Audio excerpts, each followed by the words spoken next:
So we're 8 fixtures down in this Premier League weekend. It all began on Friday with the point for Luton. Both of the top two winning on Saturday, including that 5-star show for Manchester City. Vital win in there for Newcastle and Forest as well. Brighton have beaten Villa by a goal to nil. A 5-star show from Chelsea against West Ham. Their biggest win, incidentally, in that fixture against West Ham United. Very shortly, we're at Anfield. And the Monday night football, followed by final word, is Manchester United's trip to Selhurst Park to face Crystal Palace. So Chelsea are the movers. They're into the top 7, which could be enough for European football. They're above Manchester United on goal difference before they play on Monday, and that is the highest they've been under Mauricio Pochettino. The first time they've been in the top 7 all season. 2 points off Newcastle, same number of games. A little bit of a boost for Spurs before they take to the field at Anfield. No points for Villa. Tottenham could reduce that gap if they were to win for just the second time in 30 years on Merseyside to 4 points. 5-0 today, Nicholas. How much did you enjoy that? Yeah, very good, very positive from the team, and we were fighting for a clean sheet as well. So thank God we won and we had the clean sheet. It was very important as well. 2 goals for you. Let's talk about the first one. Nani was pretty unselfish with the pass, wasn't he? Yeah. He's very. I expected that. That's why I was running, because we are very good, close friends and teammates like everybody. So, and if someone scores, all for the team. So it was a very good assist from him. You had to wait a while for the second one to be confirmed. Turns out that run was well timed. Yeah, I think every time I score, the VAR will try to interfere. But at least today I scored the second one, and it was not offside. I was very happy. What was key for you today in the win? Yeah, it was very important because we want to fight to go to Europe, and the key was we went as a team and started from the beginning and fight together, everything together, and we won the game. Well done today, thank you. Thank you. He's up to 13 Premier League goals now. One more than he got for Villarreal last season, actually, in his debut season. We talked about him before the game. Yeah. And he got those smart finishes in the second half today. Well, especially this, obviously, second one, where we spoke about him being calm in those situations. There's been loads of occasions where, he's gone through on goal when he's sort of like rushed it. The first one, was obviously a tap-in. So you run over and you thank your teammate. In terms of West Ham, it's poor defending. I think if you're a fullback, you have to be more inside and sort of like outside looking in. But yeah, the first one, it's a tap-in. And the second one was a nice finish. Emerson's still in the dressing room. 3 minutes into the second half, he's not switched in. No.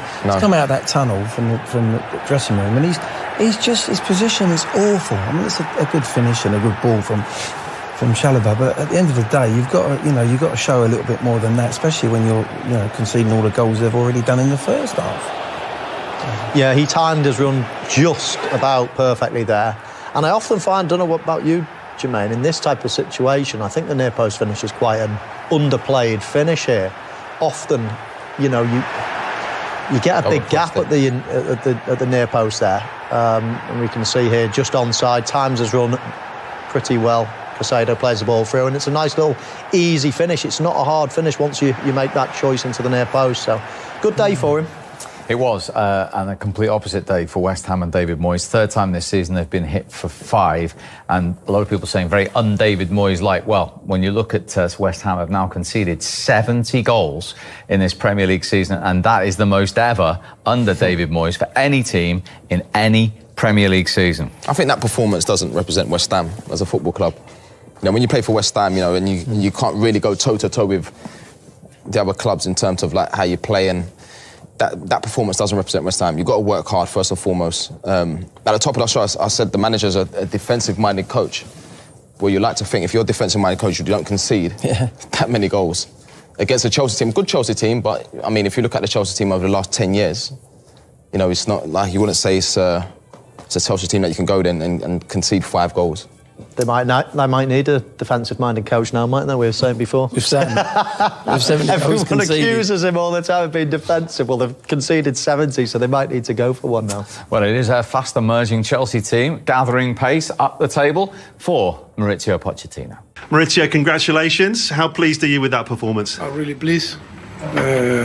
So happy for the player and for the staff, and I think they deserve this feeling.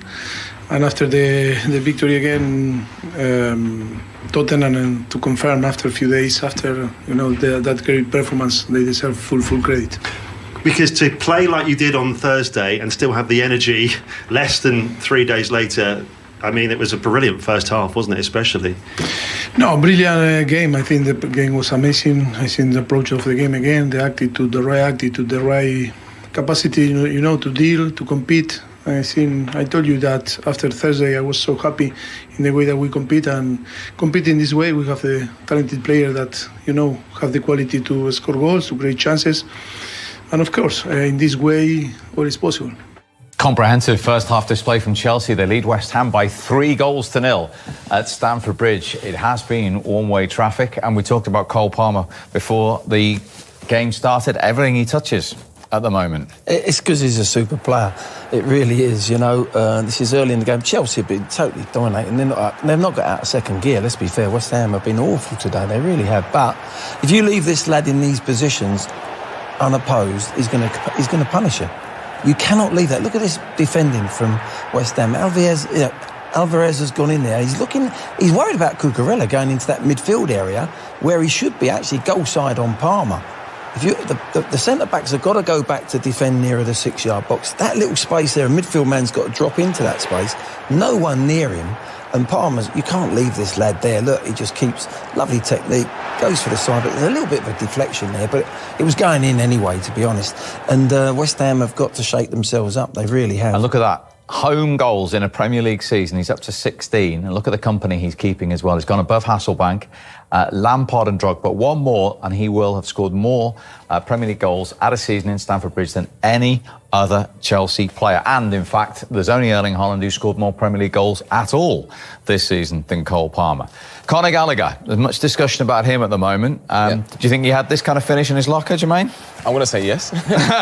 No, but, you know, we speak about that man, Cole Palmer here. You know, just pass it, say that this pass here, you know, people talk about breaking lines, you know, how one pass can cut like 3 or 4 players out of the game, but that finish is not easy. You know, you see players sometimes that will go over the bar, but, you know, it's such a controlled finish. But you see the pass here, of course you have to engage, you can't give him that sort of time, that quality of player, you know, because he can get those sort of passes, but this finish here by Conor Gallagher is unbelievable, you know, hits it at its lowest point, right across the goalkeeper. But yeah, Cole Palmer, I mean, he's been involved in everything. You know, he's got his goal and, you know, he's rotating. You know, he's got that freedom to just go and get on the ball and that. But you have to, from West Ham point of view, you have to do better and try and engage and put pressure on the ball. Yeah, and their marking for the third goal wasn't too good. But you were impressed with the way the corner was run in the first place by Madueke. Yeah, Madueke did well, didn't he, to win this corner. Even when they were 2-0 up, 3-0 up, Chelsea was still putting really a lot of pressure on them. They were persistent. It looks like they want more and more and more. You see Pochettino's attitude to it. I think, I mean, David Moyes will be absolutely furious. 2 players let their men go. We see Madueke here with Souček on it. Not quite sure why he goes back and drops onto the line instead of just marking him. He would have prevented it. And then, of course, Antonio on the back post. He lets his man go as well. So 2 men letting them go on a set piece. Really poor play. But Chelsea have been absolutely dominant, haven't they? Really one-way traffic and deserve their lead. Yeah, and Conor Gallagher could have made it 4. I mean, they've been relentless, Chelsea. Yeah, I think they've just sort of just suffocated West Ham, really. You know, they're controlling positions behind the ball. Anything that drops down, they gain possession. You know, sustain attacks the whole first half. This is such a good chance, isn't it? Again, there's no... Look at Paquetá's the one there at the deepest midfield player where Gallagher runs into, unopposed, and he should have scored. Let's be fair. I think he's in shock that it didn't actually go in. But that's where West Ham they don't look as if they're bothered.